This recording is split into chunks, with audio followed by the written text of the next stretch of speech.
So, welcome to my favourite part of Kermode Uncut, when I sit down with your comments, your responses to my entries here on the blog. A couple of themes up and running at the moment. One of them, Get Carter turns 40 this year. Astonishing, I mean, how the years fly by. And I asked you to tell me, you know, if the film is 40 years old, how come it still looks so fresh and young? Well, loads of responses from you. Here are just a few. This from Trevor. I think nostalgia has a certain part to play.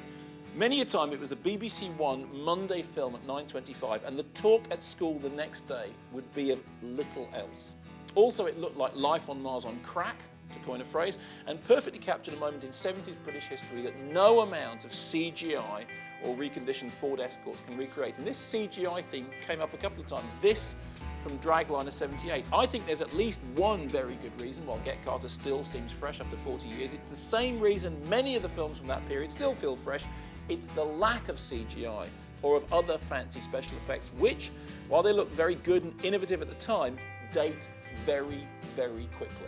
Many of you also commented on what a tough film Get Carter is, and seeing this as kind of one of the central reasons it's lasted so long. This from Babyface Michael. Why is it so great? Because it's profoundly cold and unbelievably brutal.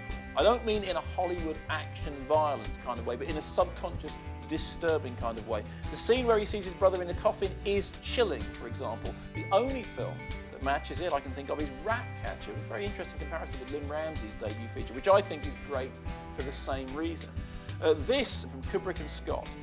What makes it so compelling is its ability to tackle issues like sex, drugs, pornography, and above all, retribution, without ever glamorizing or glorifying the subject or the violence that follows them. Its realism and grim brutality, those words again, convince us that both sides are morally bankrupt and that violence is, in the end, its own undoing. Finally on this subject, this from Nataloff, who I'm assuming incidentally is Nat Seagaloff, author of Hurricane Billy, the definitive biography of Billy Freakin'. If you haven't read it, get a copy, it's terrific. The prime reason is Michael Caine. Caine was hungry when he made Get Carter. He killed, he cried, he seethed. He didn't care if one liked or hated him. He was brave, and that kind of emotional nakedness creates a spark between the actor and the audience. All of which brings us to the subject of writing on film. I was talking about Howl, the new movie starring James Franco, about Allen Ginsberg writing Howl and the obscenity trial was finished, and I was saying that it's very difficult to do writing convincingly on screen. In the end, you get somebody, you know, flourishing a pen or banging away at a typewriter. And I asked you to tell me what you thought were great examples of writing being portrayed on screen. Of course, loads and loads you came up with some terrific examples. The films which came up several times were Barton Fink, Misery, a Stephen King adaptation, Naked Lunch. Here are just some of your comments. This from The Fun Machine.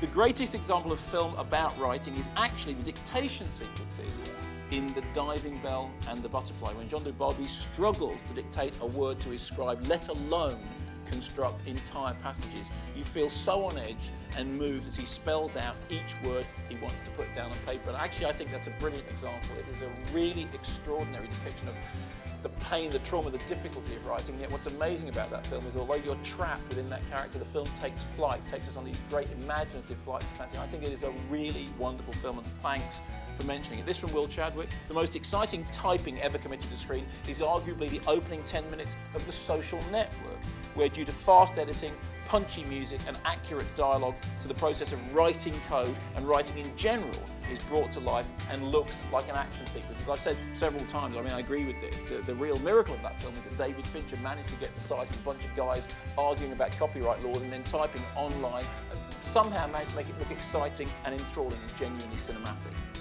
Another film which came up time and again was, of course, All the President's Men, which essentially has at its heart two journalists running around scribbling down notes and speaking on telephones. And you remember there's a very famous sequence at the beginning of All the President's Men with a blank sheet of paper and then the typewriter key smashing onto the paper. Interestingly enough, it was Redford who came up with the idea for that sequence. It was his idea and it's incredibly visually striking. I'm going to end with this from Russians Eat Bambi 66.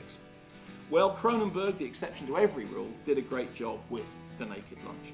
You have good old Roy tearing his way out of a nude woman suit, amazing, better than animation. You have someone actually making love with the typewriter, beat that. In many ways, Naked Lunch is a good example of how you can do anything to distract from the fact that watching someone type is boring.